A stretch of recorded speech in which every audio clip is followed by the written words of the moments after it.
crisis-proof our retirement on the Retirement Compass radio show with Stonebridge Wealth Systems. And welcome to Tim Kulhanek. I haven't seen you in a couple of weeks. How you doing?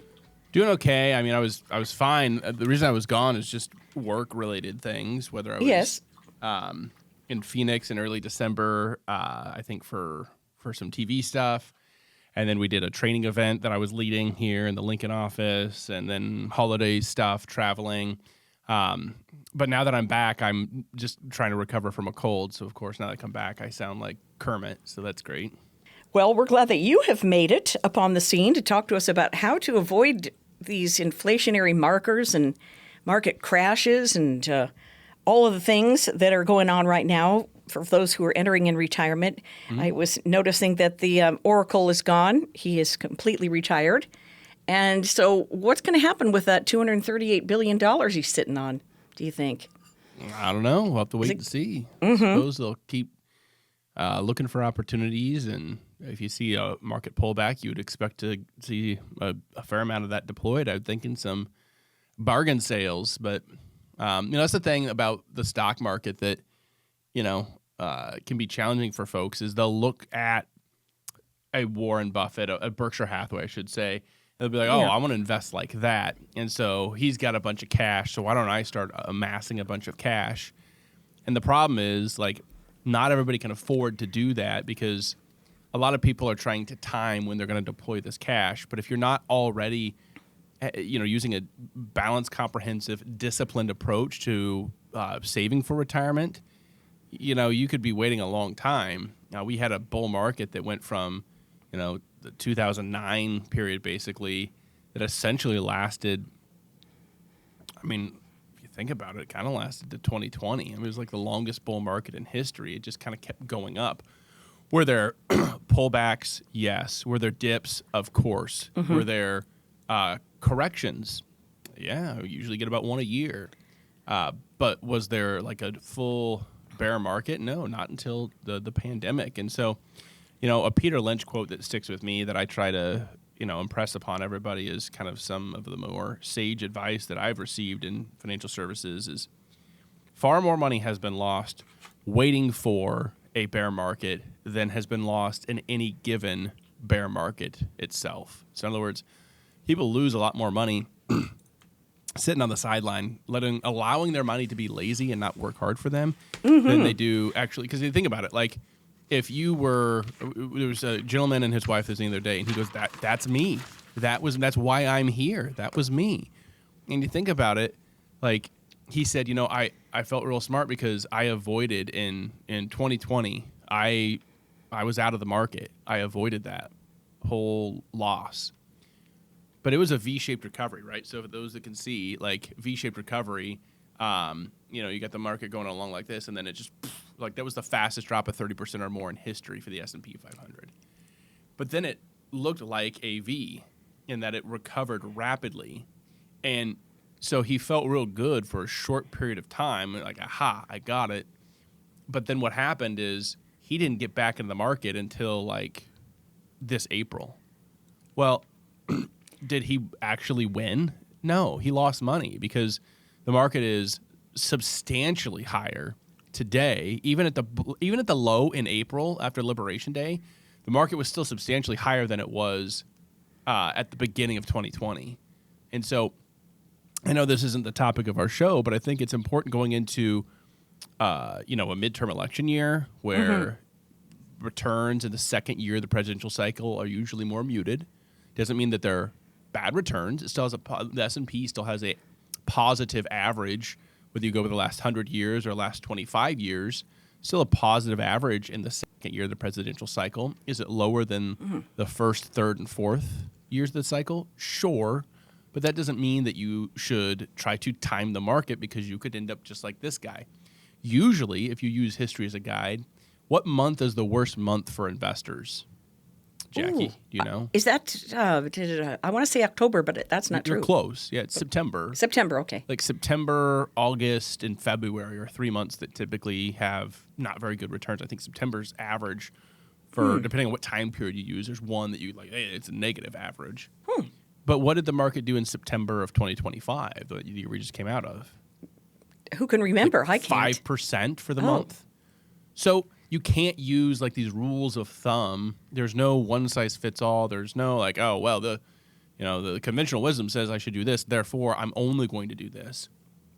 And that's part of the job of a good financial advisor, is to help people design, implement, and manage comprehensive, balanced approaches to retirement that get them to retirement and through retirement without allowing the emotions that come with interacting with your money to derail the good plan and the solid advice that you've provided them, and make sure that they stay on track by sticking to the plan that they've designed. Sure. And you can get that plan from some educated, experienced, and quite friendly guys at Stonebridge Wealth Systems. Guys and gals, 866-295-5146, 866-295-5146. Am I allowed to use all those adjectives? Calling me friendly? You think I'm friendly? I think you are friendly. You're pretty darn friendly. I'm pretty friendly. Gosh darn it. 866-295-5146. Now, tell me about this training that you guys did, since I haven't talked to you. This training you guys did a week ago, or was it 2 weeks? It's been 2 or 3 weeks. I mean, we do regular educational type, like, financial services, the financial industry, it changes. Like, look at the speed of technology and how things are changing. There's constantly laws being passed and rules being implemented. And those are two different things, right? So laws can be passed. We'll give you an example. On December 19th, 2019, Congress passed the SECURE Act, Setting Every Community Up for Retirement Enhancement Act, which later became as like SECURE 1.0, because then 2.0 passed in December of 2022. But we didn't actually get the final guidance from the IRS on how they're going to implement what they think Congress meant in the bill they passed. Because there's a lot of times they'll forget to like fill in. You know, sometimes when you're typing, your mind moves faster than your keyboard, and so you just like skip. And like, there's some people that are worse about that than others. Like they just assume that you understand what they're talking about. It's like, no, I don't know what you're talking about. You have to tell me. Well, so IRS has to go in and interpret what they think that the lawmakers meant. Oh. And it took until July 24th of 2024, wasn't it? 4, I think. Yeah. July 24, yeah. I couldn't remember if it was this last year or the year before. They're flying by. It took a long time for them, like 4.5 years, before they actually implemented the rules of the law. So those things are constantly changing, so we want to constantly be updating our team of experienced advisors here, because the reality is we use a team approach here. Okay. If you think that one person can be like the jack of all trades, great, they're going to probably be a master of none. And so, like, the genesis of our firm was, how do we make sure that we give comprehensive, like, holistic advice, but don't have such a, utopian view of finance to think like, oh, everything's going to be great and we're going to be able to do a great job of advising people in every single aspect of retirement planning. So like when it comes to healthcare planning, if people have questions on Medicare, Medicare is really complicated. And I'm pretty darn good at like understanding the IRMAs that come with Medicare premiums, so income related monthly adjustment amounts. But if you wanted to ask me what Part A covers and Part B covers, like I can tell you A is hospital and B is like, outpatient and physician services. But if you said, well, so if I go to my doctor and I need to get an infusion and I go to the hospital to get that, is it covered under A or B? I don't know, like one of them. But I have somebody here who can tell you that. You bet. You know what I mean? And so that's kind of the idea behind Stonebridge. So why we're doing these trainings is, I want to take my knowledge. I've got 16 years of experience now in this field. Jeff has, I think, 18. Scott has like 75 years of experience, something like that. So we want to take what we've learned, and we're constantly trying to learn more, because like if you don't adapt, you die in this field. It's like you will go the way of the dinosaur if you're not constantly keeping up to date on how these laws and rules are changing. Get in and get yourself an appointment with Stonebridge Wealth Systems, 866-295-5146, 866-295-5146.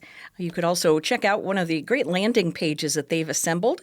It's called StonebridgeTaxBill.com. Taxes, yes, we will talk about taxes on the show today, but Stonebridge wants to get you to where you want to go for your retirement plan. And, so you can enjoy your retirement years. You work so hard for it.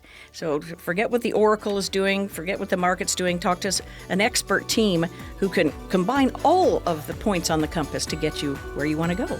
866-295-5146, 866-295-5146. Is your retirement being eaten up by financial termites like hidden fees, inflation, and avoidable taxes? Call today for a complimentary financial review so we can help you root out these retirement killers.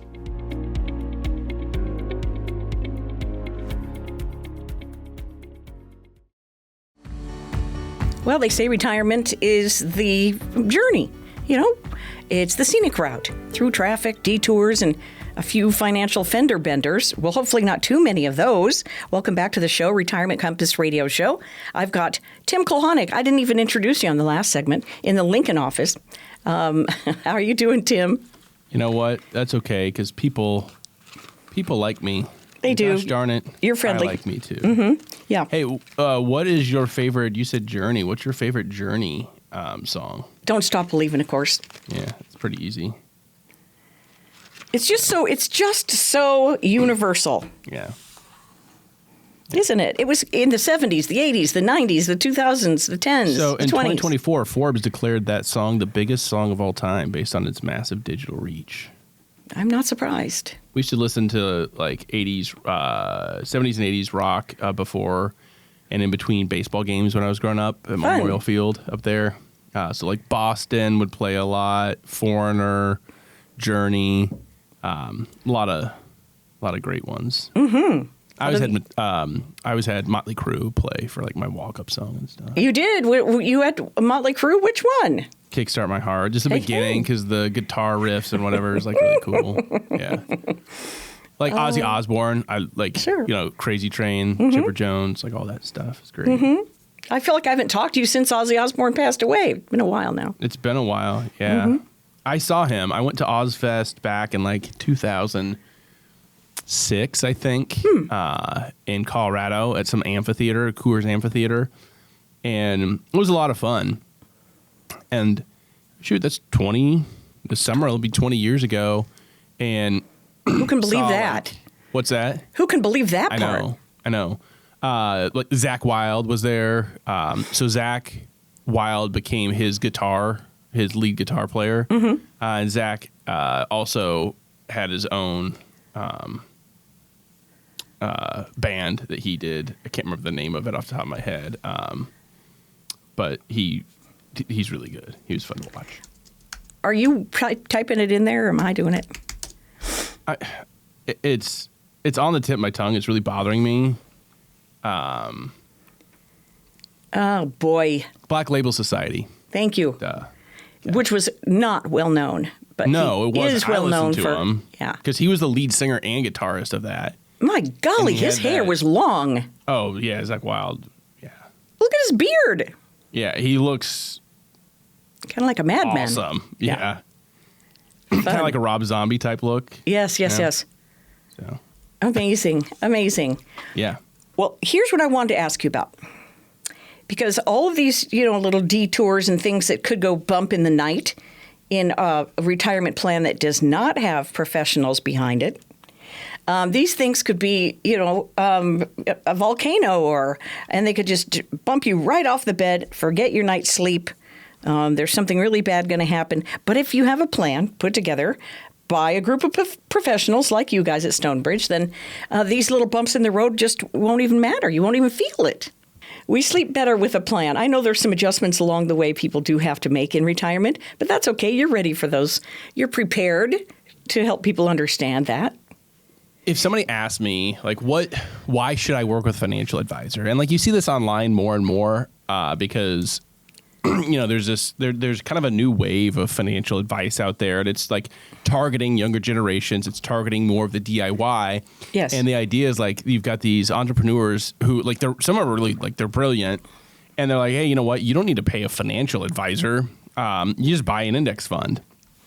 What you need to get advice on is how to structure your retirement. In other words, are you saving money in the right types of accounts? Do you know all of the hidden loopholes in the tax code and the way to supercharge your retirement savings so you can put more in beyond just your 401k. But what if you're self-employed, you're an entrepreneur, you could have a solo 401k. You could have a mega backdoor Roth IRA. You could have a backdoor Roth IRA. You could have a defined benefit cash balance plan. And there's all these things that goes on and on and on, profit sharing, you name it. And those are all really good, right? And what I would tell folks is if you do the math on it, you figure out okay, a lot of these are free tools.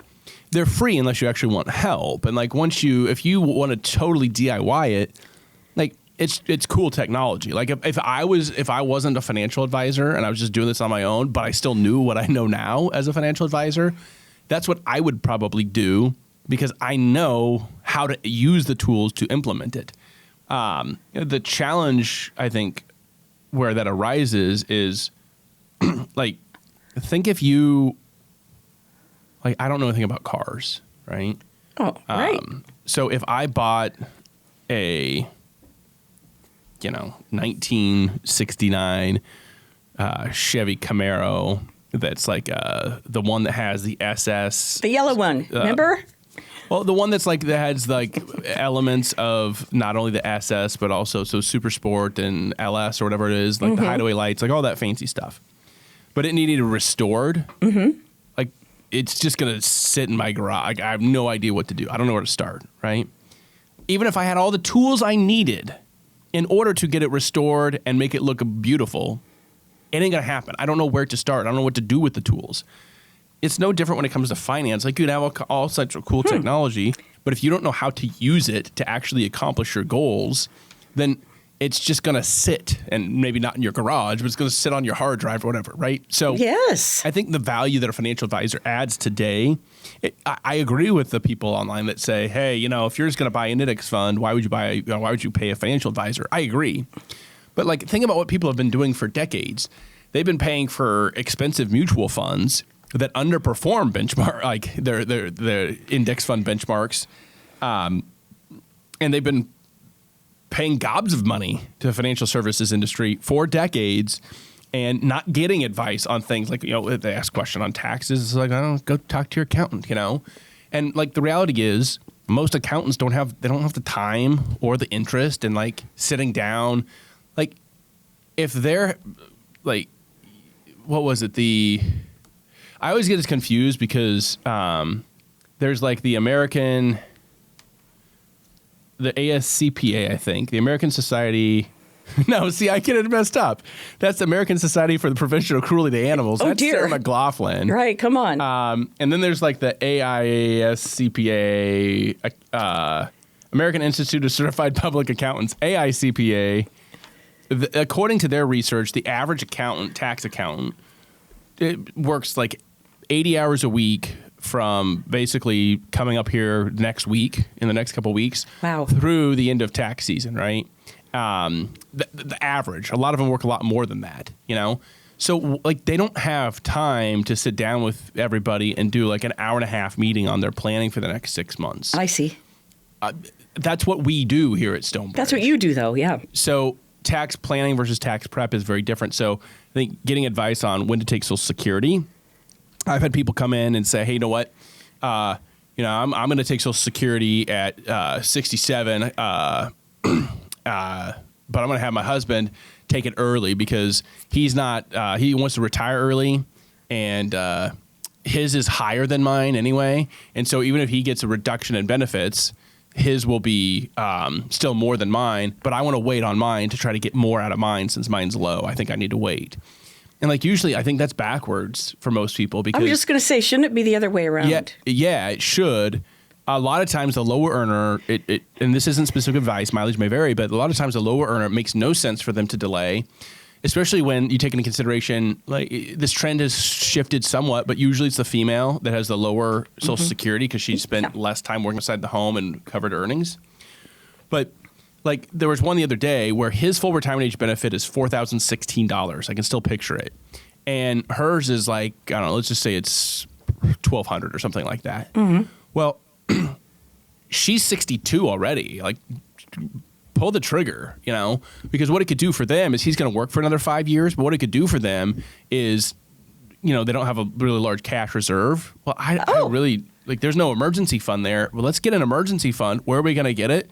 Pull Social Security. From her Social Security? Yeah. Will it go from $1,200 to $880 a month? Yeah. I don't care because your plan's still going to work. We mathematically test these and make sure that we stress test them to ensure that, hey, even if you have low returns by 2% a year than what you expected, or higher inflation by 1% a year than what you expected, or healthcare costs are 2% higher than what you expected. We stress test all of our plans for all those potential what ifs, those bump in the night things you said. Mm-hmm.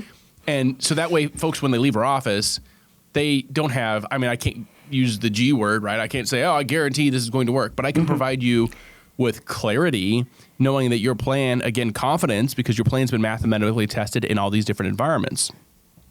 But if she takes it early and if we can get his delayed to at least his full retirement age, which is when he plans to work until, which is 67, your Social Security statement doesn't actually show what your benefit will be at 67. It says based on today's values, if you were 67, you would get this. Oh. But it doesn't count COLAs that will occur between now and your age 67. So if he has 5 more years of COLAs, and if COLAs average 2.5% a year, he'll actually have a substantially higher benefit. So my software takes that in consideration. Okay. And I'm like, okay, well, you were basing it intuitively, I understand what you were doing, but you also didn't take into consideration the spousal boost that's going to take place.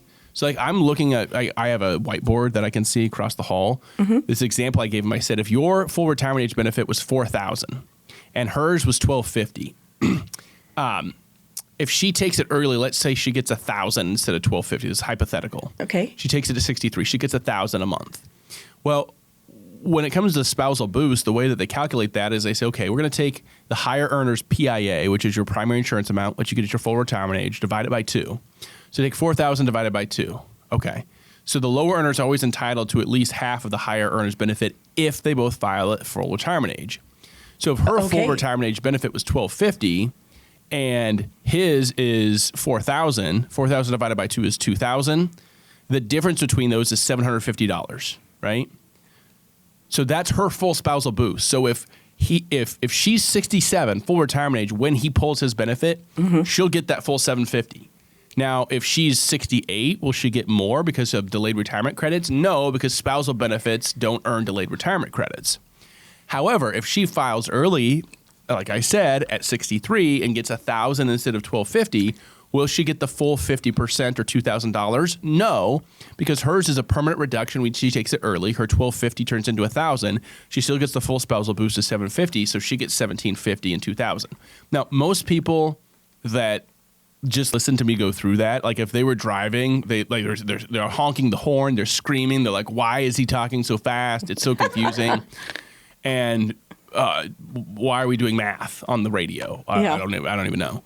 But the reality is, there's a lot of nuance there. Okay. But understanding how that works as part of a plan is so critical, because for a lot of people, Social Security, it's not just like a ho-hum thing. If you ran your plan, if you've had somebody run your financial plan for you, and I'm speaking to our audience directly, if you've had somebody run a financial plan for you and you think Social Security timing isn't that important, here's what I encourage you to do. Have them run your plan without Social Security or with a 25% haircut off your Social Security, and then see whether or not you have the same opinion. Mm-hmm. Because the reality is Social Security could provide, for a couple like I just explained, they live for 25 years drawing benefits. We're talking about a few $1 million of income that they could potentially receive.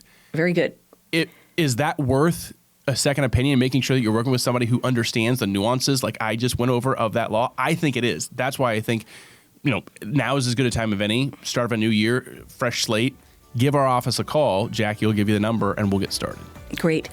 Because you do want a second opinion. It's that important. 866-295-5146, 866-295-5146. This is Retirement Compass Radio Show. Be right back. As Americans, we strive for better. From a better house to a better career to a better life for our children and grandchildren. Better has become the American way. When it comes to your retirement, what does better mean to you? Does it mean more income, a flexible lifestyle, better solutions? A better retirement begins with a financial plan. To get your complimentary written financial plan, call the number you see here. You only retire once. This is your opportunity to plan for better.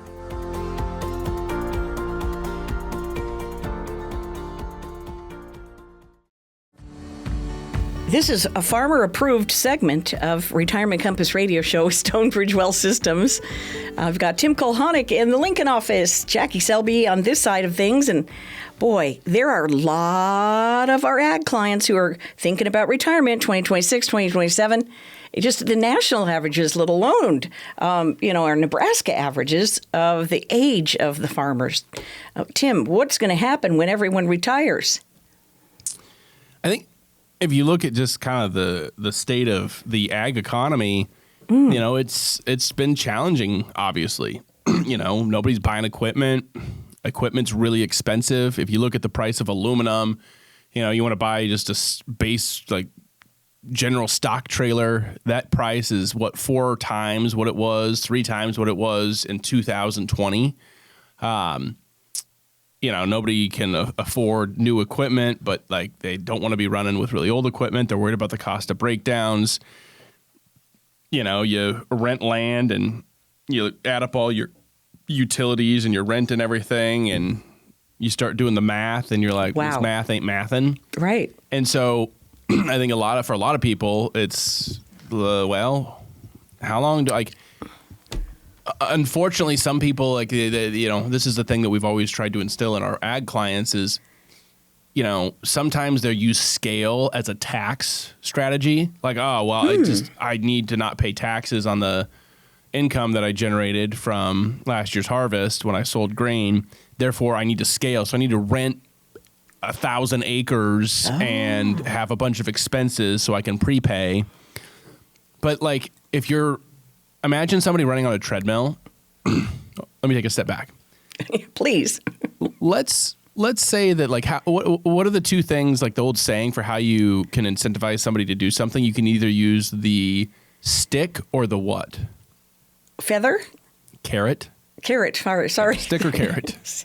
Maybe a feather. I don't know. Is that a Native American type thing? I was just thinking that wouldn't hurt so bad as the stick.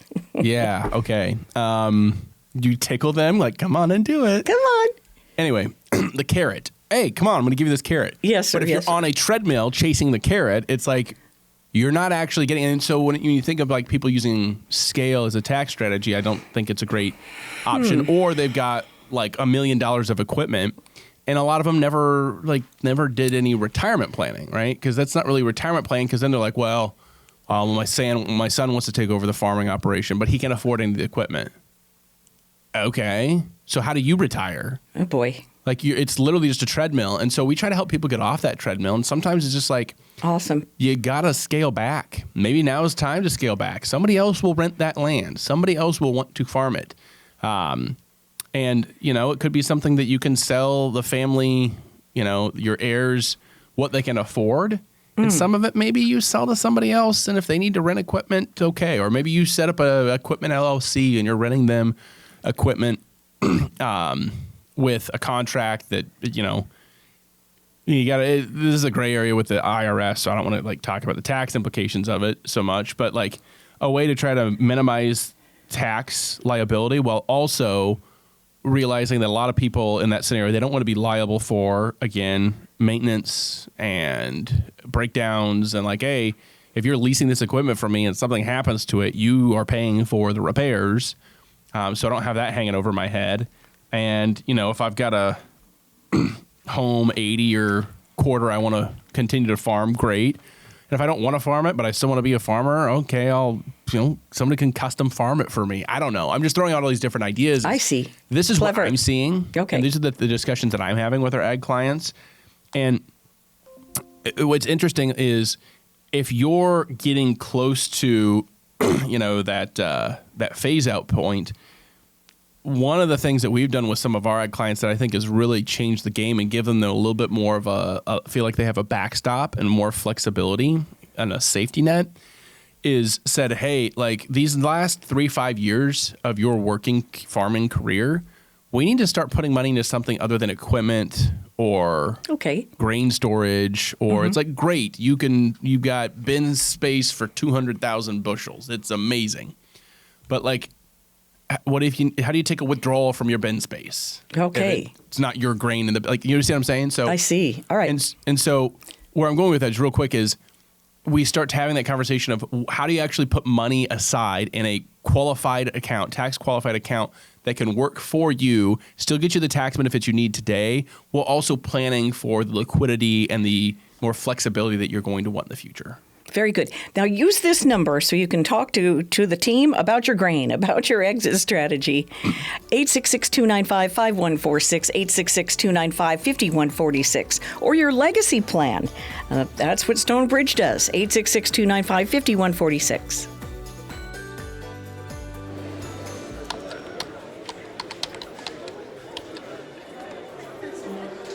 The work never seems to end until the day it finally does. After nearly a lifetime on the job, you should be rewarded for all the time you spent working. Whether that's crossing off items on your bucket list, learning a new passion, or rekindling the love of an old one. After all, life isn't over when you stop working. It's the start of an all-new chapter. The one where you're the writer and you get to choose how your story will go. A way to achieve that is by having a clear financial plan to sustain your golden years. The biggest fear most retirees have is if they'll have enough money to maintain the lifestyle they've always enjoyed. Having a plan to help protect you against the curveballs life often throws will help to maintain your lifestyle. Call today to get your free written financial plan so you may live every day to the fullest and enjoy the retirement of your dreams.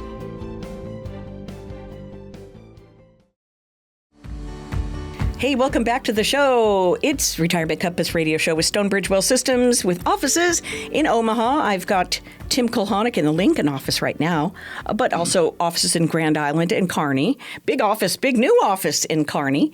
Listen, wherever you need to be seen, use this phone number, 866-295-5146, whoever you want to talk to. If you just want to get the conversation going about your retirement, so easy to do, 866-295-5146. Tim, we want to retire. Yes. How about these retirement threats that nobody saw coming? I mean, the pandemic, nobody saw that coming. Yeah. If you want to go all the way back to 2008, the financial crisis. So how do we build a plan that's going to withstand the next big emergency? You think nobody saw the pandemic coming? Just kidding. That's your other show. I'm just kidding. That's a different show I do, yeah. So I think what people are still concerned about when it comes to retirement is, because I see this every day, like, again, I'm telling you folks, I, on average, have probably 4 meetings a day. And oh, golly. People want to know the answer to 3 questions. When can I retire? Will my money last as long as I need it to? Is my family okay if something happens to me? Like, that's okay, it really right. hasn't changed in the 16 years I've done this. And you can see when you illustrate for folks, it's one thing to just tell them so they can hear it. It's a whole nother thing to show them so they can see it and also feel it, that like, hey, no, you are in the good position. You have done the right things. You can afford to retire based off of what we have been discussing as far as your goals, what you want to do, where you want to live, who you want to spend your time with. Like, I think it's a really psychologically a relieving type of. Let me put it this way: I had somebody send me a picture after they left my office. They took a picture because they were going to dinner. It was their date night. They went to dinner and they sent me a picture via email and said, "Hey, after the great meeting, decided to order dessert and to celebrate." And I said, "Oh, LOL, that's funny," because it was kind of a funny picture. I'm like, that's hilarious. I hope enjoy, pie a la mode, enjoy. And they responded like, "No, you don't even understand. Coming to your office, it's like therapy, because it's financial therapy, because we like when left to our own devices, we have this instinctive negative thinking that tends to bubble to the surface and overcome the optimism that we maybe had for a short period of time. It's like, if you have an illness or you're not feeling well, your mind can start to wonder, like, well, what's wrong with me? And you typically go to like the worst case scenario, right? Like, especially if you like type it into Google, you're like, I just sneezed. And Google's like, well, I hope you have your affairs in order because this is the end, And so it's kind of the same with our finances. It's like, I I can retire. Okay, great. I can retire. Then like 10 minutes goes by and it's like, oh my God, I can't retire. What are we talking about retirement? I'll never retire. I can't afford to retire. I'm going to be out of money tomorrow, you know? And so what we try to do is like, let's answer those 3 questions and let's not base it off of emotion. And here's a key. Let's not base it off of like, imagine that you received a phone call from a financial person and they said, hey, we've been trying to reach you. You've been on our list for a while here, and I want to talk to you about what you're doing with your retirement and what our firm has to offer. I'm a schmuckety schmuck at Blowhard and Boggle and senior vice president, such and such, this and that. And I would like to talk about your portfolio. And then, as time goes on, they review your current portfolio for you and they say, oh, yeah, it's too bad you didn't call us sooner because you've been doing everything wrong. And, the person you're working with, they're no good. They're not a true fiduciary, not really doing the things in your best interest. And so if you had somebody who is actually, like us, doing things the right way, you probably would have made another 2, 3, 4, 5% per year. And they're always basing it off of what hypothetical performance, what they think you could have done. And the thing of it is, like, if you're basing your the success or failure in retirement off of achieving some above market, optimistic type of rose-colored glasses return, get ready for disappointment because the stock market doesn't care. Like, if you look at the mutual fund performance from one decade to the next, and you look at okay, in any given year, of the top 10 mutual funds, I'm picking on mutual funds because they're an easy target, in the top 10 mutual funds in every category from one year to the next, how many of those funds stay in the top 10 year over year? In other words, here's the top 10, it's ABC fund, DEF fund, so on and so forth. How many consistently stay in the top 10? And we did this research a decade ago, and it's hardly any at all. They might be in the top 10 one year and the bottom 10 2 years later or 3 years later. And so if what you're doing is you're buying based off of what happened in the rear view mirror, which is what 401k investors always do, right? They're like, right. What I do with my 401k is I just look to see what did the best last year, and then I put my money in that. Right. Okay, well, guess what did the best in 2025? International stocks. So if you use that, according to that logic, you're going to go all in on international. To be clear, don't do that. I'm not telling you to do that. That's not advice. But this is what people do, right? So they go all in on developed international and emerging markets. Well, you know how many years out of the last 15 international stocks have outperformed U.S. stocks? You gave me the eyeballs. You're like, yeah. Did they collate the results or how did they do that? Yeah. It's 2 or 3, Jackie. It's 2 or 3. So don't do that. So again, what's the value an advisor brings is looking at things objectively. Being a fiduciary at Stonebridge, all of our advisors are fiduciaries. We have a moral, legal, and ethical obligation to put your interests ahead of our own. We have a duty of loyalty. So in other words, we have to do what's best for you, not for ourselves. And we have a duty of care, which means one of the reasons why I'm traveling every 6 months, I'm going and learning from the team at Ed Slott and Company. Well, who's that? Yes. America's IRA expert. That's who that is, right?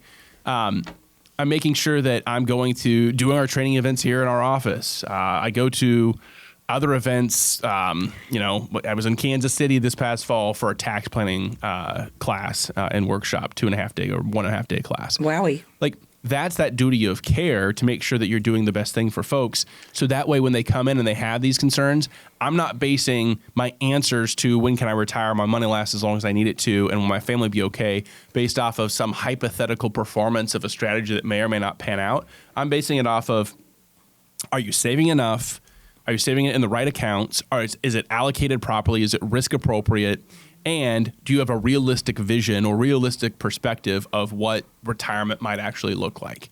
And when we can answer those questions, we can give you clarity and peace of mind so you can have, an objective plan and have the ability to actually enjoy retirement and not be in a constant state of like, what do they call it? The sympathetic nervous system activation where you're always in like fight or flight. We want to be able to relax and focus on the things that actually matter. Yes. Use this number to get in touch. 866-295-5146. 866-295-5146. Because what really matters is you not having to study all the things that Tim has been studying for the last 16, 18 years, because his brain does different things with numbers than my brain does anyway. 866-295-5146. So what you're saying to me is there's diversification. Even late in the game, if somebody comes to you and all they have is their 401k, which is big and fat, you can start working with their assets to diversify potentially what they have. So that those three questions will be answered correctly, right? When most people come in, they typically have, like, one of the main things I look at is I tell people you got to bring your tax return in. Okay, to that first appointment, because going to my office, arriving at my office without your tax return is like going to the dentist without your teeth. Like, all right, there's not much that we can do because I care about how much you earn, but I have to know how it's going to impact you tax wise. All right, then. Just the other day, somebody came in and they had $40,000 on line 2B, which is taxable interest. I'm like, what is that? Oh, well, yeah, that's my savings, such and such bonds and stuff like that. I'm like, okay, well, are you living on that? No, we're not living on that right now because we received an inheritance. We're living on the inheritance. That's just, I'm conservative. I don't like taking a lot of risks. So I just have most of my money is in this bucket, if you will, because it's safe. And like, that's true. It's safe in the sense that, if the market goes down, you're still going to make money in your money market or wherever it's CDs. But it's just, I call that safely losing money, because if that's hitting your return and you have other income that causes you to have to pay income tax, and let's say you're paying at the 22% rate, just to kind of, let's say combined federal state's 25 is the effective marginal rate. That's the rate on the next dollar out. Well, I'm losing a quarter of that. So if it was 4% I was making, I'm losing 1, I'm getting 3 is my net. And so, like, it's great that you made 4%, but I could have made 3.1 and outperformed you. Right? Because if it was tax efficient. So, and then that's not a fair example because that'd be zero tax. But like, okay, so what if we could exchange ordinary income rates for capital gains rates? So maybe instead of 22, you pay it 15. So I save a third of the tax consequence. It's those types of things that start moving the needle for folks, not buying some like panacea product or whiz bang stock that right. For a while might look really good, but for a while then after that might look like really not good. That's very interesting. You're a clever person, and like I said, I'm glad that you understand the numbers, so I don't have to. 866-295-5146, 866-295-5146. But isn't it interesting, that couple that you mentioned, he thought, well, we have this pillow to land on, this nice soft landing with feathers in it because we got an inheritance and so on and so on. But by golly, it needs to be strategized, part of the stratagem, at Stonebridge, 866-295-5146, 866-295-5146. Be right back. Did you ever think your retirement would be shared with our government? It's true. Your traditional 401k, IRA, pension, or similar retirement accounts are like a partnership with the IRS. Simply put, they want their tax dollars, and you have them. With our latest tax calculator, you can plug in your own numbers while sitting at home. To find out what your future tax liability could be, scan the QR code or go to stonebridgetaxbill.com.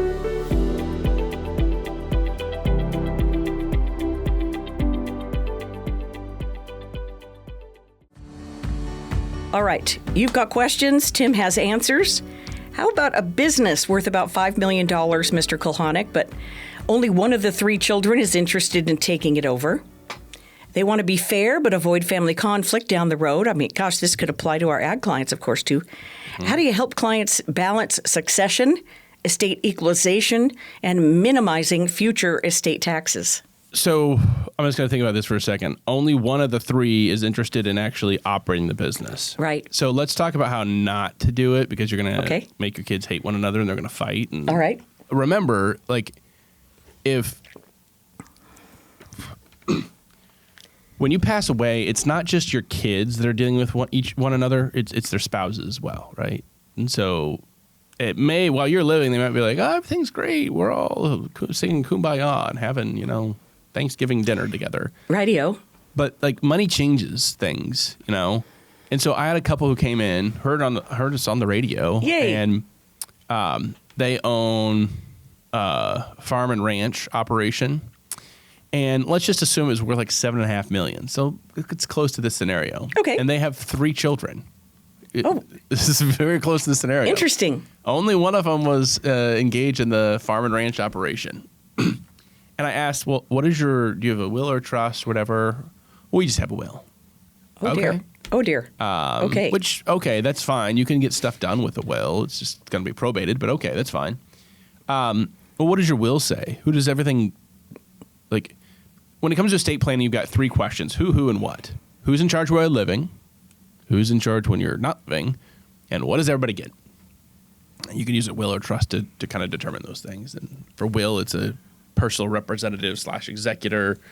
For when you're gone, while you're living, it'd be like a POA type scenario. I know what the answer's going to be. Split it 3 ways. Is that what their little will says? No. Oh, okay, sorry. Worse than that. So like split 3 ways is complicated because now the one that wants to operate the business is going into business with his 2 siblings and their spouses effectively.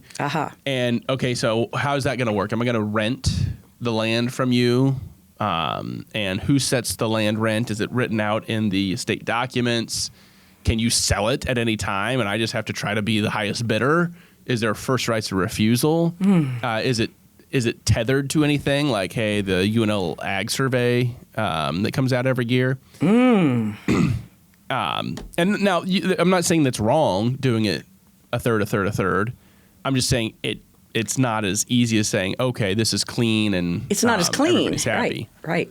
Because ideally, the one that's taking over would be like, I'd want to be able to just make decisions on my own. I don't want to have to get permission if I want to, put a pivot up or something like that. And I'm owning the pivot. I'm improving. Like, I get it. But what they had in their estate documents was everything went to the one son that was farming. Oh. All $7.5 million. Oh. And I'm like, how do you think that's going to go over with the other 2? Well, that's just the way we're going to do it. We've helped them out a lot, over the years. Well, have you helped the other one out as well? Well, yeah. Well, yeah.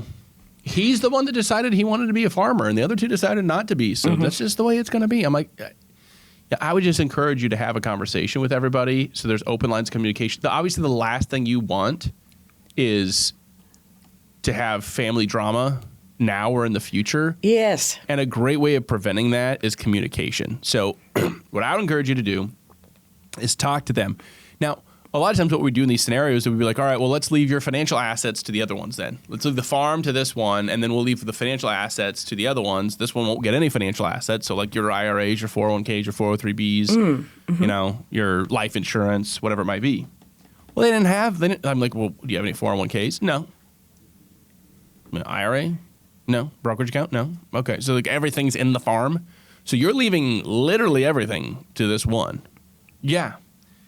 Okay. So 2-week period went by. I said, you go talk to the other 2. Explain to them what you're planning to do. Like just, you don't have to tell them what you've got. Just say, hey, look, he's farming with us. So he's the land and everything's going to him. And we just don't want there to be problems later on because, again, you need to keep your family together. Like that's why you have estate documents is to try to the verbal thing is great, but like you need to put it in writing to make sure that like everybody's on the same page and to prevent family like cracks and breakups. Yes. So I called him 2 weeks later and I said, hey, I just want to get an update from you, see if you'd had a chance to talk to your other 2 boys and see how those conversations went. And he goes, well, I talked to the one. I said, okay, how'd it go? He goes, not good. Shocking. Like, oh, yeah, sure, Dad. Just give Tony $7.5 million and me 0. I think that's a great opportunity. So this is a problem for every business because like a lot of businesses might look like they're like business owners, small business owners look very wealthy on paper. But a lot of that is in property, plant, and equipment. Yes. A lot of that is in inventory or things like that they like. That's not money I can. Maybe the farmer, like I own a lot of grain storage. Well, how do you take a withdrawal from that? And so one of the easiest tools, and you need to get ahead of this, you need to use this strategy as early on as possible. But a great tool is to use life insurance in this scenario. There's not a better estate planning tool. Because as Ed Slott says, the only way you can legally print money is with life insurance. Now, he's saying that kind of facetiously, but what he means by that is, like, I ran this the other day for a couple where they could use a Roth conversion strategy on, like, let's say they'd earmarked $400,000 for an estate, a legacy asset. They want to get this $400,000 to the next generation. And it's in an IRA. Well, they could just do nothing, take RMDs only, and if they live to age 90 and they're 60 today, they'll pay $417,000 in tax on that $400,000. So they'll pay more in tax than what it's worth today because of the RMDs and the reinvesting of those RMDs into a taxable account that then gets taxed at their ordinary income tax rate. They could do conversions. I looked at a 5-year period and a 10-year period. And finally, I said, okay, I could do nothing and just take the government's plan and pay not only the mandatory tax bill, but all the optional taxes. I can voluntarily pay that as well. I could convert over a 5-year period or a 10-year period, or rather than doing a conversion, what if I bought life insurance with the same dollar amount I would have otherwise converted over 5 years or 10 years? And what happens is, we call this legacy done right, because if those assets aren't money that you ever plan on accessing, like a Roth is great, but it's especially great if you want the flexibility to use that money in the future. If you've earmarked this money for legacy, the reason like life insurance is superior is because with life insurance, you get that benefit day one. So what actually made the most sense for this couple is take that $400,000, put it into an account. Like I typically would use an annuity for this, but like make it pay out to you over your lifetimes. You can do a joint payout. It's guaranteed income for the rest of your life and that of your spouse. So you know you're going to have that income coming in. Now, is that taxable? Sure. But we just do the math. We said, okay, if you're getting $50,000, you pay $20,000 in tax. That's more than what it would be. Let's say $50,000, you pay $10,000 in tax. You've got $40,000 left over.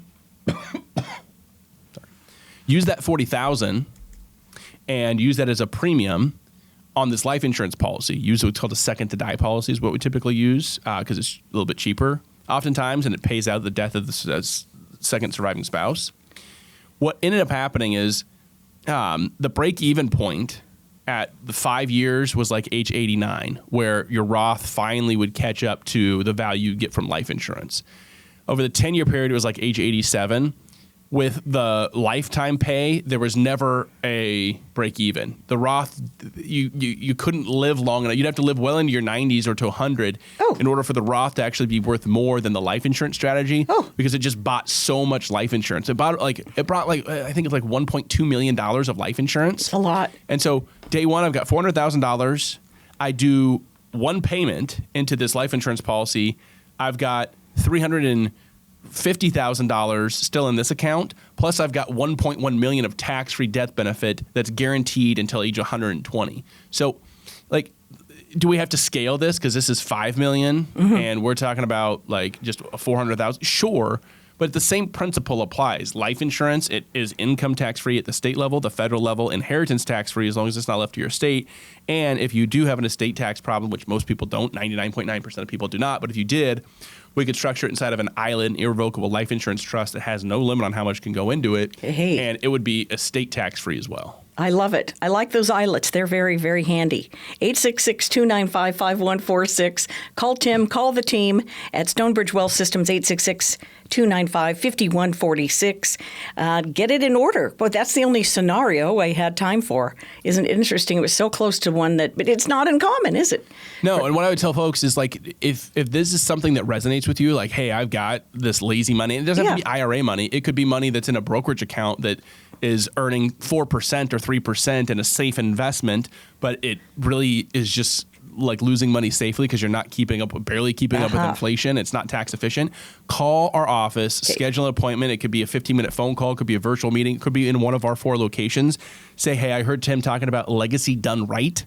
I want to learn more about that and have a legacy done right analysis done on my overall plan to figure out if there's a better way for me to be utilizing the resources that I've been blessed with that I can then bless the next generation and charities and all the basically I say the organizations and entities and people that I love and care about versus leaving it to the government or whatever. So legacy done right. Call today, ask about that, and we'll look forward to talking to you soon. 866-295-5146, 866-295-5146.